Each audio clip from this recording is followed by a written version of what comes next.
May isang tanong na matagal nang iniisip ng maraming Pilipino.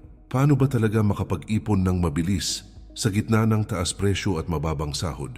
Kung pakiramdam mo matagal nang paikot-ikot ang pera mo at hindi lumalago, hindi ka nag-iisa sa laban na ito. Maraming tao ang nagtataka kung bakit ang tagal nilang makaipon kahit ginagawa nila ang lahat ng alam nilang paraan. Ngunit ang totoo, may mga diskarte na hindi natin natutunan sa paaralan. May mga paraan na hindi rin naipasa ng mga magulang natin dahil hindi naman nila ito nasubukan. At kadalasan nakakaligtaan natin ang mga simpleng hakbang na pwedeng magbago ng buhay. Kapag natutunan mo ang mga tamang diskarte, nagiging malinaw ang daan tungo sa pinansyal na pag-unlad. Nagiging mas madali ang pag-ipon. Mas nagiging kontrolado ang direksyon ng pera mo at nagsisimula kang umangat nang hindi ka sumasabay sa agos ng kahirapan. Sa video na ito, aalamin natin ang mga praktikal at totoong paraan kung paano ka talaga makakapag-ipon ng mas mabilis. Hindi ito mga payo na pangmayaman lang. Hindi ito teoryang mahirap sundan. Ito ay mga diskarte na pwedeng simulan ng kahit sinong Pilipino. Bago tayo magsimula, iniimbitahan kita na mag-subscribe sa ating channel para lagi kang updated. Sa mga bagong videos na aking gagawin, paki-like na din ito at share sa iyong mga kaibigan at tuklasin natin kung paano umasenso sa buhay. Sa puntong ito, handa ka nang tuklasin ang mga diskarte na kayang baguhin ang paraan mo ng paghawak ng pera. Unti-unti mong mauunawaan kung bakit may mga taong mabilis makapag-ipon kahit hindi kalakihan ang kinikita nila. Habang ikaw ay sumusunod sa bawat hakbang, mas magiging malinaw ang direksyong dapat mong tahakin. At dito magsisimula ang totoong pag-angat ng iyong ipon. Diskarte number 1. Ayusin ang malinaw at tiyak na layunin sa pag-ipon. Kadalasan nahihirapan ang tao mag-ipon dahil hindi nila alam kung ano mismo ang gusto nilang maabot. Kapag walang malinaw na target, nawawala ang focus sa perang pumapasok. Mas mabilis ding mauubos ang kinikita dahil walang direksyon ang bawat galaw. Nagiging mahirap ang pag-angat dahil hindi mo alam kung saan ka patungo. Kapag tinukoy mo ang eksaktong halaga na nais mong maipon, mas nagiging matibay ang disiplina mo. Nagkakaroon ka ng matatag na dahilan kung bakit mo iniiwasan ang impulsive na gastos. Mas nagiging malinaw kung gaano karaming pera ang dapat ilaan kada buwan. Mas madali ring makita kung gaano kalayo pa bago mo makuha ang gusto mong resulta. Malaking tulong din ang paglagay ng petsa kung kailan mo gustong maabot ang target mo. Ang deadline ay nagsisilbing paalala na hindi ka pwedeng pa-relax. Mas gumaganda ang takbo ng mga plano kapag alam mong kailangan mong tuparin ang pangakong itinakda mo. At dahil klaro ang panahon para sa layunin, mas nagiging masipag ka sa pag-ipon. Mas epektibo ang paggawa ng layunin kapag hinahati mo ito sa maliliit na hakbang. Kung malayo ang halaga, mas madali itong abutin kapag ginawa mo itong sunod-sunod na maliit na milestones. Bawat maliit na tagumpay ay nagbibigay ng lakas ng loob upang magpatuloy. Mas nagmumukhang kaya mong abutin ang malaking target dahil nakikita mo ang malinaw na progreso. Kapag nasasanay ka sa pagsundin ng malinaw na layunin, nagiging mas kontrolado ang direksyon ng pera mo. Unti-unti ring nawawala ang dating ugali ng biglaang gastos. Napapalitan ng kalituhan ng matibay na sistema at mas bumibilis ang pag-ipon dahil may gabay kang sinusundan araw-araw. Diskarte number 2. Gumamit ng sistemang automatic na pagtabi ng pera. Maraming tao ang nabibigo mag-ipon dahil hinahayaan nilang sila pa mismo ang mag-decide kung kailan magtatabi. Kapag mano-mano ang proseso, mas madali itong makalimutan. Mas madaling gumastos dahil nakikita mong available pa ang buong pera mo. At kadalasan nauuna pa ang luho bago ang pag-ipon. Kapag ginawa mong automatic ang paglipat ng parte ng sahod mo, nagiging mas madali ang disiplina. Hindi mo na kailangan pang mag-isip kung mag-iipon ka ba ngayong buwan. Hindi mo na rin kailangang labanan ang tukso dahil nauna nang naitabing pera bago mo pa ito makita. Mas nagiging tuloy-tuloy ang pag-angat ng ipon mo. Malaki ang tulong ng automatic saving dahil parang binibigyan mo ang sarili mo ng proteksyon laban sa sariling impulsive na ugali. Hindi mo na minomonitor kung kailan mo dapat ilipat ang pera dahil kusa na itong gumagalaw. Mas nagkakaroon ka ng peace of mind dahil alam mong may naipapasok sa ipon kahit abala ka sa trabaho.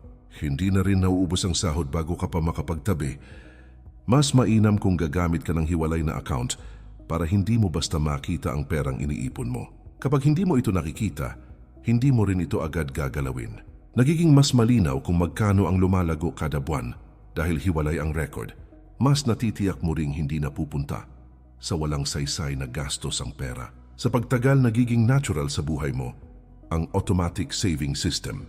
Hindi mo na kailangan ng matinding pagpipigil dahil nauuna ng gumalaw ang sistema kaysa sa temptation. Mas napapabilis ang pagbuo ng emergency fund at iba pang goals. At mas nagiging madali ang pag-ipon dahil hindi mo na kailangan pang pilitin ang sarili mo. Diskarte number 3. Piliin ang tamang paraan ng pag-budget na swak sa buhay mo.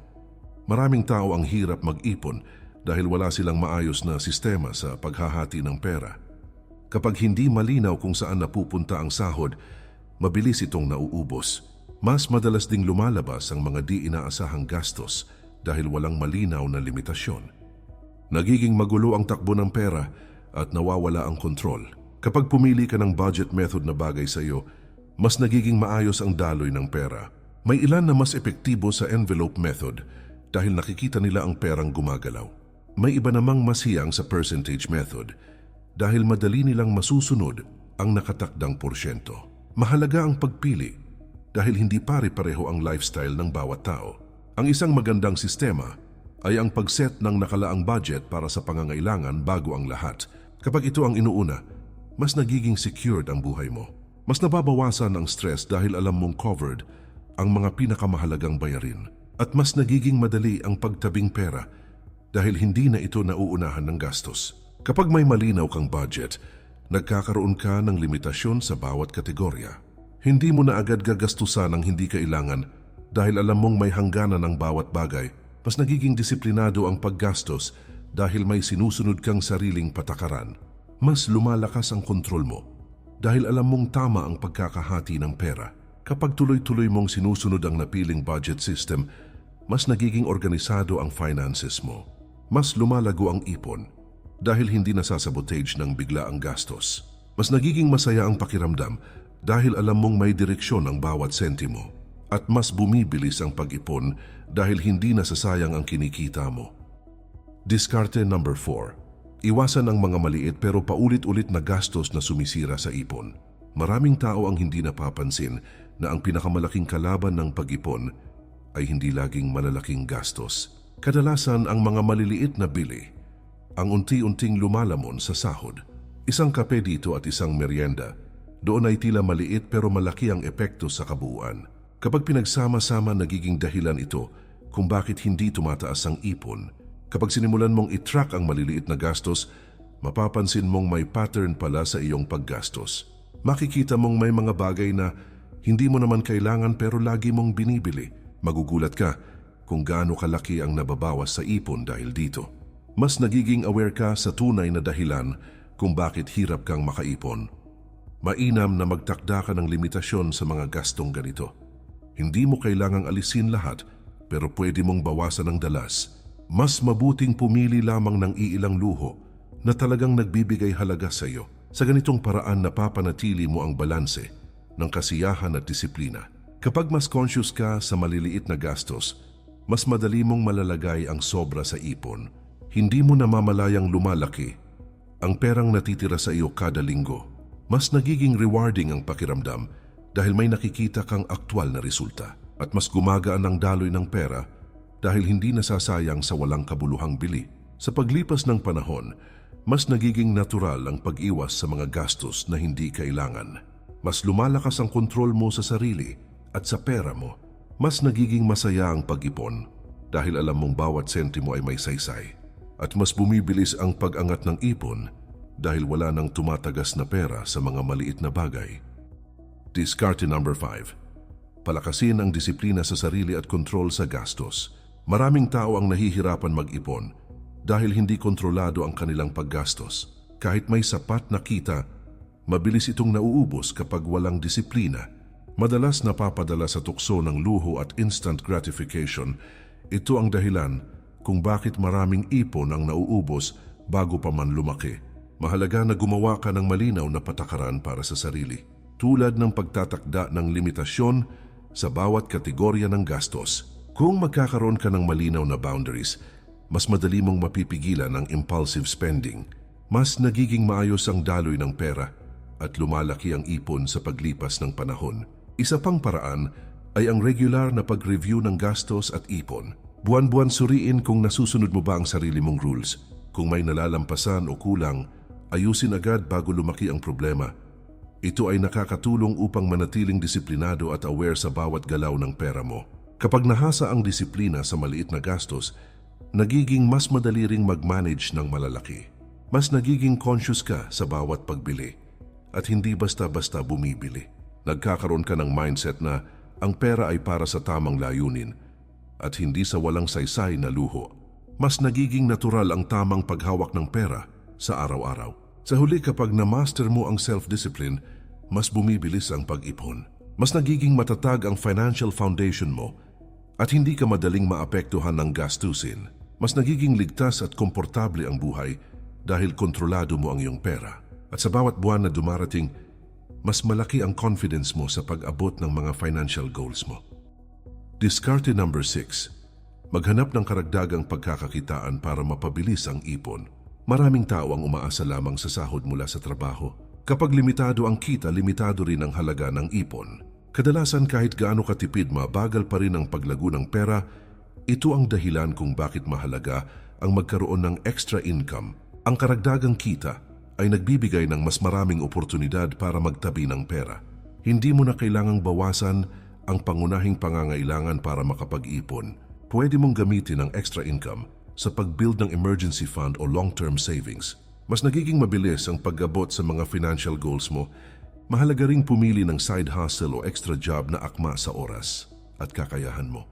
Kung bagay sa skill at lifestyle mo, mas sustainable ang karagdagang kita.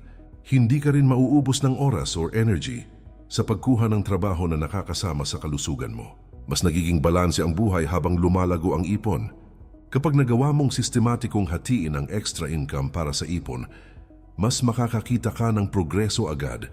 Mahalaga rin na planuhin kung magkano ang ilalaan sa savings at kung magkano ang pwedeng gamitin sa personal na gastusin. Hindi mo na rin mararamdaman na napapagod ka sa pagtitipid lamang.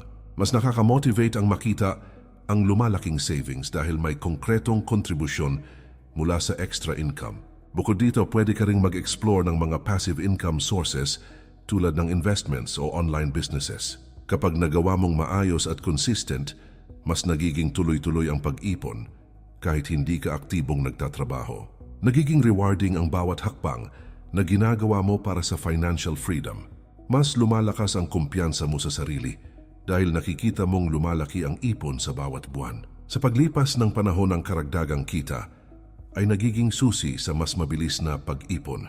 Mas nagiging flexible ka sa gastusin at hindi na stress sa mga emergency. Mas natututo kang i-manage ang pera at gamitin ito sa tamang paraan. At mas lumalaki ang kumpiyansa mo na maabot ang pinapangarap mong financial security. Diskarte number 7. Maging matalino sa pamimili at bawasan ng walang saysay na gastos.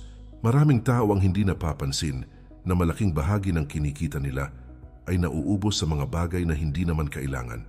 Ang labis na pagbili ng luho at mga bagay na panandalian lang ay unti-unting nagpapababa ng ipon. Kapag hindi kontrolado ang paggastos, hindi tataas ang pera na pwede mong itabi. Ito ang dahilan kung bakit mahalaga ang maging matalino sa bawat sentimong ginagastos. Isa sa pinakamabisang paraan ay ang paggawa ng listahan bago mamili. Kapag may listahan, mas nakatuon ka sa mga kailangan mo lamang. Naiiwasan mo ang impulsive buying na karaniwan sa mga sale o promos. Mas nagiging malinaw ang daloy ng pera dahil alam mong bawat bili ay may purpose. Mahalaga ring ihambing ang presyo at kalidad bago bumili. Hindi lahat ng mura ay sulit at hindi rin lahat ng mahal ay kailangan. Kapag naging mapanuri ka sa bawat bili, mas napapalaki mo ang halaga ng ipon mo.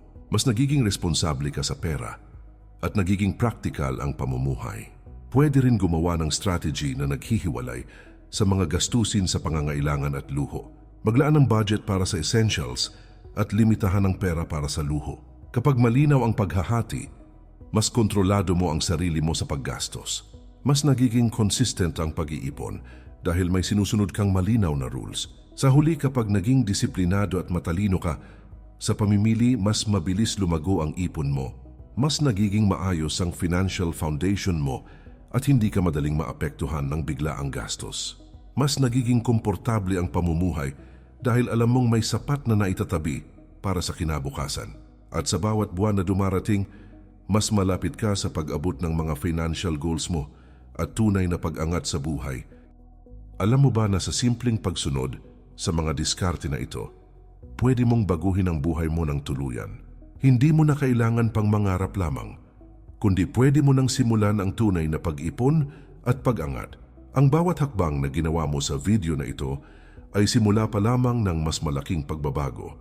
Ngayon ay nasa kamay mo na ang kapangyarihan upang kontrolin ang iyong pera at makamit ang pinapangarap mong financial freedom. Hindi madaling simulan, pero ang resulta ay sulit sa bawat effort na ilalagay mo. Habang sinusunod mo ang bawat diskarte, mas nagiging disiplinado at matalino ka sa paghawak ng pera. Mas napapalaki mo ang ipon mo at mas nagiging malinaw ang landas patungo sa mas magandang kinabukasan. Walang shortcut sa tagumpay, pero may paraan para pabilisin ang proseso kung tama ang strategy mo. Sa bawat buwan na dumarating, mas nakikita mo ang progreso at mas lumalakas ang loob mo upang ipagpatuloy ang tamang diskarte. Hindi lamang ito tungkol sa pag-iipon, kundi sa pagbabago ng mindset at pamumuhay. Kapag natutunan mo ang kahalagahan ng bawat sentimo, mas nagiging responsable at empowered ka sa sarili mo. At sa bawat hakbang, mas lumalapit ka sa buhay na hindi mo na lang pinapangarap, kundi aktwal na nararanasan. Muli kaibigan, iniimbitahan kita na mag-subscribe sa ating channel para lagi kang updated sa mga bagong videos na aking gagawin. Paki-like na din ito at share sa iyong mga kaibigan at tuklasin natin kung paano umasenso sa buhay. Simulan mo ngayon ang bawat hakbang, yakapin ang disiplina at tamang desisyon. At hayaan mong bawat sentimo ay magdala sa iyo sa mas maginhawa at matagumpay na buhay. Ang tagumpay sa pag-ipon at financial freedom ay abot kamay mo lamang. Kaya magsimula na tayo at gawin mong mas malakas ang iyong kinabukasan simula sa araw na ito.